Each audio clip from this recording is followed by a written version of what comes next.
शर्म आनी चाहिए जम्मू के गवर्नमेंट मेडिकल कॉलेज को। पहले आप ये गवर्नमेंट मेडिकल कॉलेज देख लें, ये जम्मू का बख्शी नगर का गवर्नमेंट मेडिकल कॉलेज। इसे शर्म आनी चाहिए कि लगभग सुबह के 9 बजे से पेशेंट्स जो हैं वो अपनी बाहर पर्ची कटवा रहे, रिसेप्ट ले रहे हैं और डॉक्टर से चेक करवाने के लिए। 9 बजे से लेकर अभी 12-1 बजे का टाइम आ चुका है और अभी तक भी जो है वो इन्हें रिसेप्ट नहीं दिया गया, बल्कि इनके साथ वहाँ पे बैठे हुए मुलाजमीन ने बदतमीज़ी की और इवन कि जब इन्होंने रिक्वेस्ट तक भी की तो इनके साथ जो है वो बिल्कुल बदसलूकी में बात की है। मुझे ये बताएं, आप कितने बजे हॉस्पिटल आए और आप कितनी बार वहाँ पर रिसेप्ट कटवाने की कोशिश की आपने और कितनी बार आपको रिजेक्ट किया?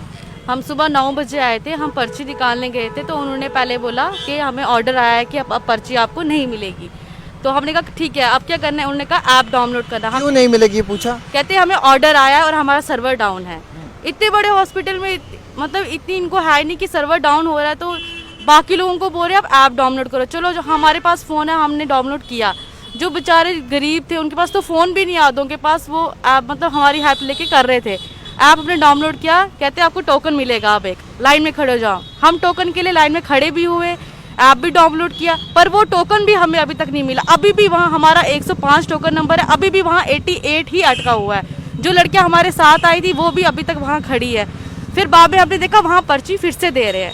हमने उनको बोला आप हमें पर्ची क्यों नहीं दे रहे? कहते हैं अब वो स्टार्टिंग में फिर से पर्ची देने लगे। हमने कहा अब आप हमें पर्ची दे दो, हम भी लाइन में खड़े हुए थे। अब वो हमें पर्ची नहीं दे रहे हैं, बोलते अब आप फिर से वापस लाइन में खड़े हो जाओ, हम आपको फिर से पर्ची देंगे। मान नहीं रहे हैं। मतलब आपको सुबह से हरास कर रहे हैं? जी, एक को मैंने भैया को बोला भैया हम लाइन में खड़े थे, आप हमें पर्ची दे दो।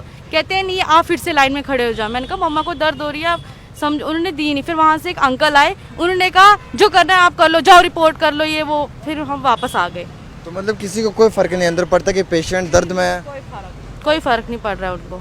तो आंटी आप तकलीफ में हो, दर्द में हो, आपने इनसे रिक्वेस्ट की, कोई इनको फ़र्क नहीं पड़ा? ना बिल्कुल नहीं, बिल्कुल नहीं, कुछ भी नहीं? कुछ भी नहीं। ये हॉस्पिटल थोड़ा है, ये मानो एक जबा खाना है। हॉस्पिटल अगर होता था पेशेंटों को देखते थे, इनको जब कदर ही नहीं है। पेशेंट मत मर रहा है या कुछ, चलो जो है उनको मोबाइल जिनको है वो करेंगे डाउनलोड, जिनको नहीं है वो कहाँ से करेंगे? सही बात है। आप देख सकते हैं गवर्नमेंट मेडिकल कॉलेज जम्मू लगातार जो है वो पेशेंट को हरास कर रहा है।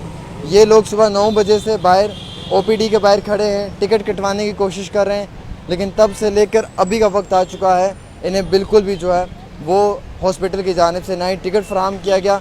जो एप्लीकेशन डाउनलोड करवाई है वहाँ से भी इन्होंने कोशिश की लेकिन नहीं हो पाया। अब एक इंसान अगर सरकारी डॉक्टर के पास अपॉइंटमेंट लेगा तो कैसे लेगा?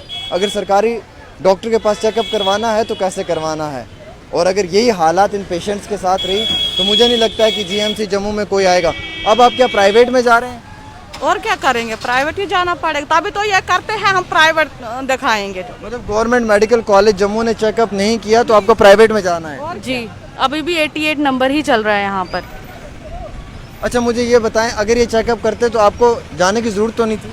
नहीं, बिल्कुल नहीं। अब ये जो एक्स्ट्रा पैसे देने ये मजबूरी की वजह से देने? और क्या मजबूरी है? कोई खुशी से थोड़ा इधर आता है। कोई बीमार होता तभी आता है ना, खुशी से कोई हॉस्पिटल नहीं ना आता है। जब दर्द होती तकलीफ होती तभी तो आते हैं ना। अब आप सुन लें कि ये पेशेंट्स को यहाँ पे डिनाई कर दिया, रेफ्यूज़ किया गया और अब इन्हें मजबूरन जो है वो प्राइवेट हॉस्पिटल में जाना पड़ रहा है। वहाँ पे डॉक्टर साहब को 400-500 रुपये फ़ीस देनी है, फिर चेकअप करवाना है। ये मेडिकल कॉलेज जम्मू का बिल्कुल फ्री ऑफ कॉस्ट था, लेकिन यहाँ के मुलाजमीन ने, यहाँ के स्टाफ ने बदतमीज़ी की। उन लोगों की जानिब से इन्हें जो है वो रिसेप्ट नहीं दी गई और जिसकी वजह से इतना ज़्यादा वक्त आ चुका है और अब बिल आखिर परेशान होकर इस गर्मी में ये यहाँ से मायूस होकर घर वापस लौट रहे हैं। अब देख लीजिए हॉस्पिटल की कितनी बड़ी तानाशाही है और किस तरीके से ये हॉस्पिटल जो है पेशेंट्स को हरास कर रहा है। फ़िलहाल एक छोटी सी रिपोर्ट डेली द स्क्रीन पे आमिर सुहेल के साथ। अस्सलाम वालेकुम।